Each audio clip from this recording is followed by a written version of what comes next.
Okay guys, my canned chickpeas from the food bank soaked about 2 hours while I was at church. Then I come home and bought them up to heat, and I boiled them probably over 20 minutes. I've cooled them, and now I'm getting the husk of the bean off. I've showed y'all how to do this before in the where I made the chickpea tuna. You can leave the husk if you want it, but Alexa, stop the timer. But y'all just put your hand down in there, work it, and then there's the husk. And y'all can see I've got a pile of them over here. I've been doing this for a while. I didn't want to bore y'all with it, but just rub them in your hands like that. Those husks come off. You can eat them. To me, it makes smoother hummus, and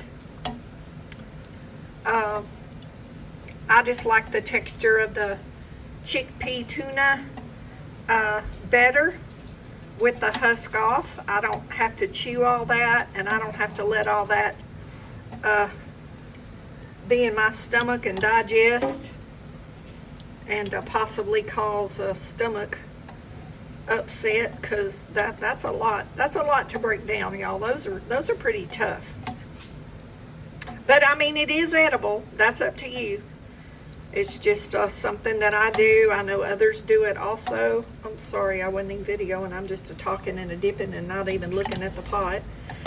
But I about got all those off. And as y'all can see, I have a huge pile on that lid. That's a lid of a pan that I had them soaking in while I was at church. But if you boil the canned ones for about 20 or 30 minutes, when you puree it, it gets a lot more tender as well. So I'm gonna drain this and put this camera on the tripod. I've got all my ingredients out, and we're gonna come back and show y'all how to mix this hummus up. Okay guys,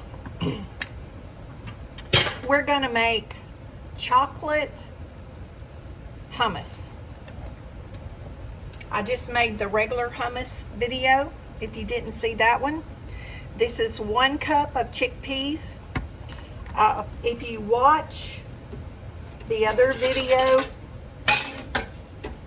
you'll see how I prepared these chickpeas. I'm just getting the chickpea out of there, so when I put my attachment on, it'll fit right down in those little grooves.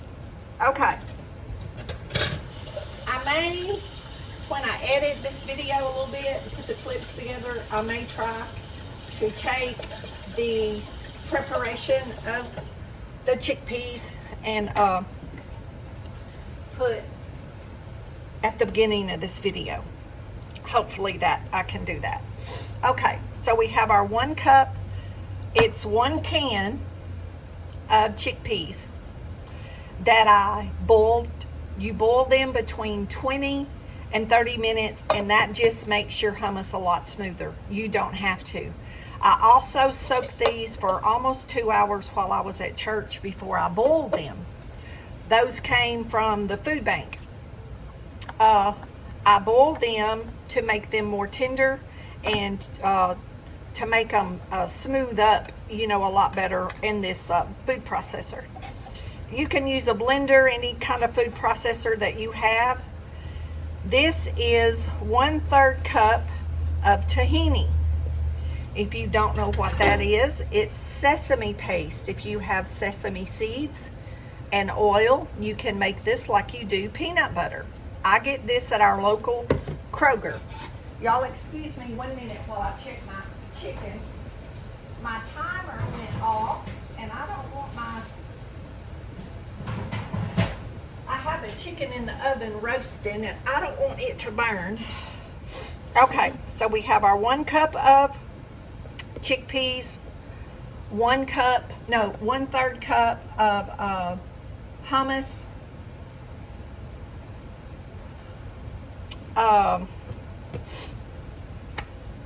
I don't have any maple syrup, You can use maple syrup, up to 1/3 of a cup. I didn't measure this because I don't want to waste it because I don't have much left. I didn't want it sticking to the side of the cup. So this is my honey, organic honey. If you have maple syrup or any other kind of syrup that you like the taste, that's what you can use. Okay, we're gonna put 1 teaspoon to 1 tablespoon, depending on your preference, of vanilla. Because y'all remember, we're making a dessert hummus, in case y'all are thinking, okay, this is really weird. The original recipe does not call for cinnamon, but I enjoy cinnamon, so I'm going to put cinnamon in mine. You put whatever you like. 1/3 cup of cocoa powder of your choice. I just have the Kroger cocoa powder. That's what it looks like. Now here we go with this in my grooves over here again, where my tool's gonna have to sit down in here. We'll make sure that's somewhat clean so we get a good connection. Okay, now we need a pinch of salt. Y'all can add, when we get this done,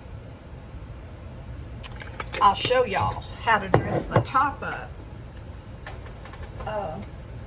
with some chocolate syrup and some chocolate chips.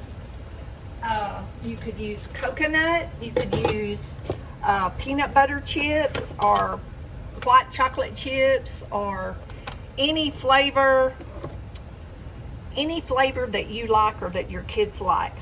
Fruit. This is 1/4 cup of milk of your choice. This is probably going to have to blend at least,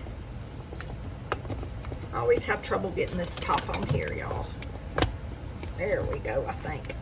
This needs to blend at least 4 minutes.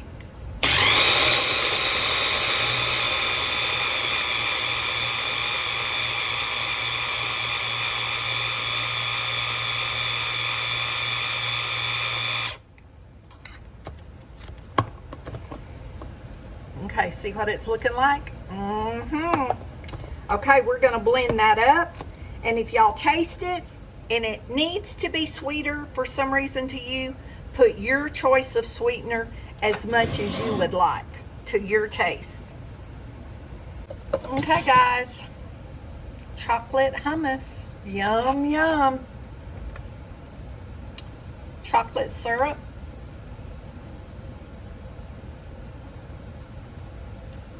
If you want it. These are dark chocolate unsweetened chocolate chips, if you want it. I do put stevia to my taste. I didn't show you in the video. I put stevia to my taste because I do like this sweeter than what the original recipe is.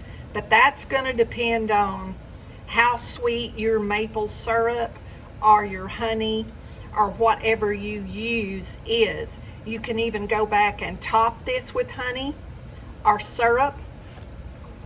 And even if you can't dip the fruit in this, put this in a bowl like it was ice cream and top your fruit on top of it. Add chia seeds or flax seeds for the extra omega-3s and proteins. I eat this with the canned oranges from the food bank, the mandarin oranges, canned pineapple, canned peaches, sliced apple, the canned apricots that we get, any kind of fresh fruit. This is great to put fresh blueberries on. Like I said, just put this in a small bowl like you would salsa, a small serving. and add mixed fruit, blackberries, blueberries, strawberries, bananas, oranges, pineapple, mango. Y'all, I'm going to make this version with avocado and not the chickpeas. I'm going to do that sometime in a few days. I don't know when I'll release the video, but I'm going to do that with the avocado. It is also excellent to me, or you can add avocado to this. Anyway, y'all, hummus has endless possibilities. This is even good if you don't have the chocolate on top. You can do like strawberry jam or blackberry jam or some kind of preserves, fig preserves. Top it with figs. There should be fresh figs coming soon, being summer. Top it with watermelon, cantaloupe. Y'all, my imagination can go on forever.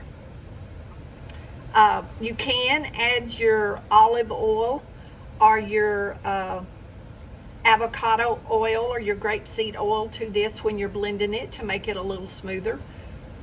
That's perfectly acceptable. It's not going to affect the taste because the cocoa powder that you put in here makes it taste like chocolate. It's more of a bitter type chocolate. That's why I said add your favorite sweetener to it. But personally, to me, if I have sweet fruit, grapes is good. If I have a sweeter fruit, then the bitter chocolate with it tastes good to me. But that's totally up to the individual. Have fun with it. I hope I give you some ideas. It's amazing how you can take this can of something that everybody hates and turn it into a delicious, healthy snack that almost anybody will eat with the right fruit or topping. You could even put this, if you ate like a half a cup or a cup of ice cream, you could even put this on top of your ice cream. Coconut, toasted coconut, shaved almonds, pecans, walnuts. Y'all, any of that can be added to this or as a topping. So y'all be creative. If you have an idea that I didn't say, leave it for me in the comment, because it might be something I might want to try. Y'all be blessed. Know you're loved. Jesus loves you more. And make you some chocolate hummus.